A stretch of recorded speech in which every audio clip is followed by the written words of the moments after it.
The failure of the Russian offensive near Pokrovsk, the destruction of military facilities in Crimea, and fake news about the occupation of villages in the Dnipropetrovsk region. This is War Map on Freedom. I'm Oleg Borisov. Hello? Let's start our overview with the situation in the Pokrovsk direction. The Russian Federation's army continues its attempts to advance on Pokrovsk. As before, they are using small assault groups. Russian activity has been observed in the areas of Udakhne, Sukhi Yar, Rodinske, and Krasny Lyman. But despite this onslaught, the Russians have not managed to achieve any significant success near Pokrovsk, even though they have transferred more than 100,000 personnel there. This was reported by Viktor Trehubov, spokesperson for the Dnipro Operational Strategic Group of Troops. Moreover, the Russians continue to suffer massive losses, both in equipment and personnel. By the way, this video is one of the pieces of evidence. Fighters from the 3rd Motorized Infantry Battalion tracked and destroyed a Russian 2S-1 self-propelled artillery unit. Its cost is about $2 million. Let's move on. Now let's talk about the Lyman direction. Here, Russian activity is also being observed, but all attacks are being repelled by Ukraine's defense forces. The occupiers' goal remains the Oskil River, because gaining access to and control over it would create a kind of bridgehead. But as we can see, the Russian Federation's army is not capable of achieving this. Here they encounter strong resistance, as a result of which they suffer losses and retreat. Fighting is being recorded in the areas of the settlements of Novoyegorovka, Novimir, Korovy Yar, and the settlement of Zarekhnoye. Next, let's talk about the situation in the Dnipropetrovsk region, specifically about another fake story spread by Russian propagandists. The settlement of Dakhny is allegedly under Russian control, but in reality, it is not. This video from the General Staff of the Armed Forces of Ukraine is proof that even if there were occupiers there, they have already been eliminated. The enemy is trying to claim victory wherever possible, but any attempt at falsification will be met with harsh reality, the General Staff of the Armed Forces of Ukraine added. Let's move on and take a look at the situation in temporarily occupied Crimea. There, Ukrainian intelligence operatives destroyed a number of important enemy targets. This video was shared by Ukrainian intelligence. Here you can clearly see how Ukrainian drones strike the UTST radar complex, the RT-70 radio telescope, the GLONASS satellite radio navigation system complex in the dome, a coastal radar station, and a radar station that is part of the S-400 surface-to-air missile system. It's important to add that Ukrainian drones were able to bypass Russian air defense and electronic warfare systems.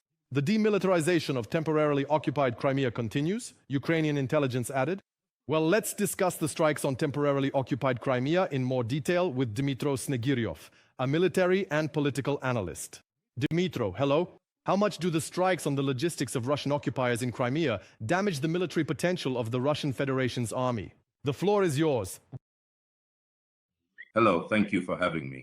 It is worth noting the comprehensive nature of the actions taken by Ukraine's defense forces and intelligence community, the main intelligence directorate of the Ministry of Defense of Ukraine, and the Special Operations Forces. We are talking about a process known as the depletion of the air and missile defense systems of the Russian occupation forces in Crimea. Until recently, it was believed that occupied Crimea was the most protected by air and missile defense systems. This is not by chance. After the annexation of Crimea, the Russian authorities essentially turned Crimea into a continuous military base, making use of infrastructure dating back to Soviet times as well as the military bases of the Ukrainian army.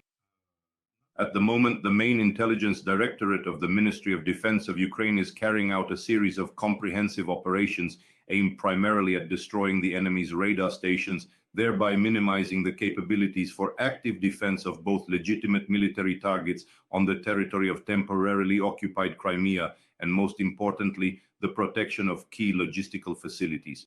We are talking about the Crimean Bridge. Let's take a look at the statistics of drone strikes carried out by the main intelligence directorate of the Ministry of Defense of Ukraine. Even today's strikes, the fighters of the main intelligence directorate of the Ministry of Defense of Ukraine hit 2 Russian Mi-8 helicopters and a tugboat in occupied Crimea. Moreover, the strikes targeted the airbase of the Russian occupiers in Vardiske, not far from Simferopol. The estimated financial cost of the severely disabled aircraft is between $20 million and $30 million.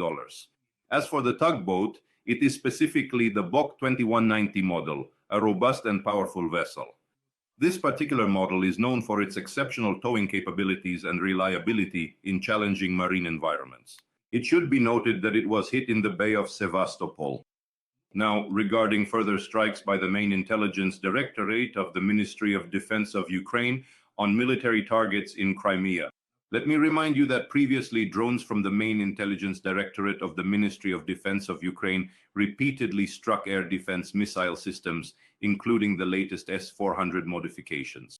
The S-400 Triumph is what the Russians call unparalleled. But after the strikes by Ukrainian drones, which demonstrated that the air defense missile system is apparently unable to even protect itself, let alone logistical and military facilities. Accordingly, the Russian Federation has suffered enormous informational and economic losses. We're talking about the fact that the S-400 is essentially the main product of the Russian military-industrial complex, which is exported, and at this point, both the possibility and the desire of foreign partners to purchase these air defense missile systems are now in question. And let's not forget the destruction of the S-500 system's radar missiles. This is actually the latest development of the Russian military-industrial complex. So all of this points to the systematic work of the main intelligence directorate of the Ministry of Defense. And as you rightly noted, the drones of the main intelligence directorate of the Ministry of Defense are practically invulnerable to the Russian air defense system. The Russians cite several factors: the use of Starlinks and the improvement of tactical and technical characteristics. But what interests us is the end result. And the end result is the destruction of anti-aircraft missile systems, radars, and most importantly, the Russian Federation's airborne command posts and helicopters. This is what has been confirmed by the latest successful attacks. And it's also noteworthy that special operations forces similarly carried out successful strikes against the enemy's air defense systems. We're talking about the destruction of a radar station on the territory of temporarily occupied Crimea. In this case, the radar of an S-300 system at the military airfield in the city of Saki was destroyed. And this indicates that further strikes will be carried out directly against the infrastructure of military airfields in occupied Crimea, starting with Jankoy, Saki, and accordingly Hovardiske and Sevastopol. And this is precisely what minimizes the possibility of further tactical successes by the occupiers in the Zaporizhzhia and Kherson directions, where accordingly aircraft of the Russian aerospace forces based in temporarily occupied Crimea are being used. On the other hand, we see from the reports of the General Staff of the Armed Forces of Ukraine that August has become almost the most explosive month in terms of the destruction of Russian oil refineries. So does this mean that the Russians are still unable to protect their facilities, yet at the same time they keep trying to invade and occupy Ukrainian territory? Yes, and it should be noted that according to the Russian side's own assessment, as a result of the successful actions of the Ukrainian Defense Forces and the main intelligence directorate of the Ministry of Defense of Ukraine, about 20% of the newest oil refineries on the territory of the Russian Federation have had their production cycle partially or completely halted. And what does that mean? This can even be illustrated using the consumer market as an example.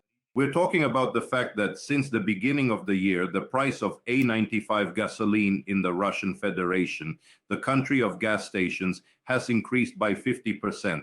Moreover, it should be noted that the capacity for export-import operations, specifically the shipment of finished petroleum products to end foreign consumers, has, according to Russian experts, decreased by 12%. This accordingly means a loss of foreign currency revenue for the budget. And let me remind you, the Russian budget depends 30% on the sale of petroleum products to end foreign consumers. And the drone strikes by the main intelligence directorate of the Ministry of Defense of Ukraine on the oil refinery in Ukhta are quite telling. What makes this noteworthy? 2,000 kilometers from the line of contact, an enormous distance for drones. This points to improvements in tactical and technical capabilities, as well as the complete helplessness of the Russian air defense system. You have to admit, covering 2,000 kilometers within Russian territory and striking a legitimate target at such a distance is clear evidence of a colossal failure on the part of the Russian Ministry of Defense and specifically its air defense systems. But let's also recall another telling example. the drone strikes by the main intelligence directorate of the Ministry of Defense on a key oil refining complex and terminal owned by Novatek in the Leningrad region. We're talking about the strike on facilities in Ust-Luga.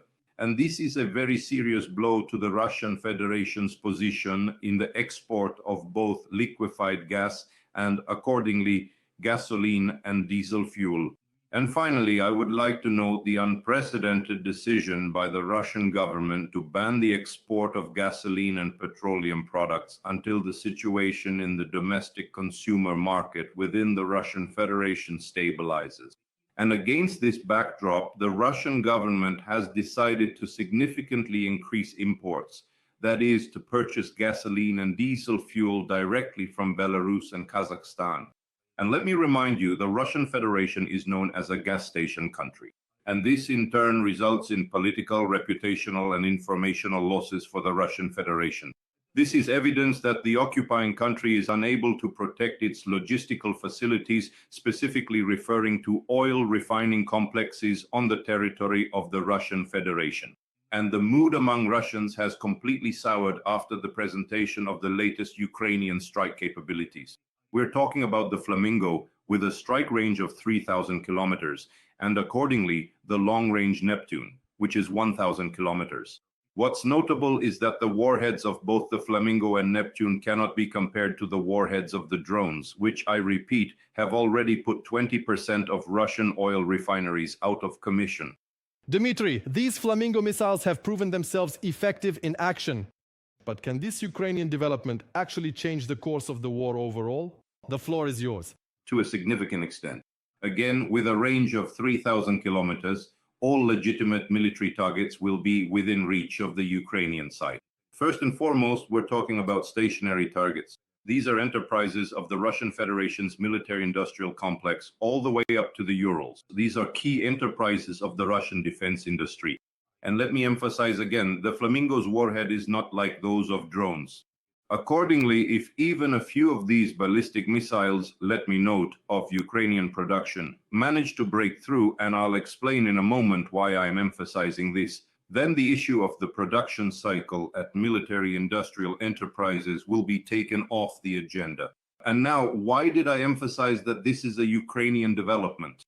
The point is that we will no longer need to seek a political decision from the United States, Germany, or the United Kingdom at the moment of striking Russian territory, specifically legitimate military targets. It will already be the sovereign right of the Ukrainian side to strike Russian territory with their own developments. Moreover, I should note that according to the developers, production of the Flamingo is currently being scaled up. If just a week ago it was reported that about 1 unit was being produced per day, now we're talking about several units, up to 10 Flamingo units per day. And this is precisely the kind of scaling up of strikes on Russian territory that will render Russian air defense practically ineffective. Subscribe to UATV English and stay updated on the most important events, top news from Ukraine and all over the world, in-depth analysis, exclusive reports and interviews, all on hand in our channel. Join our community of viewers and stay tuned.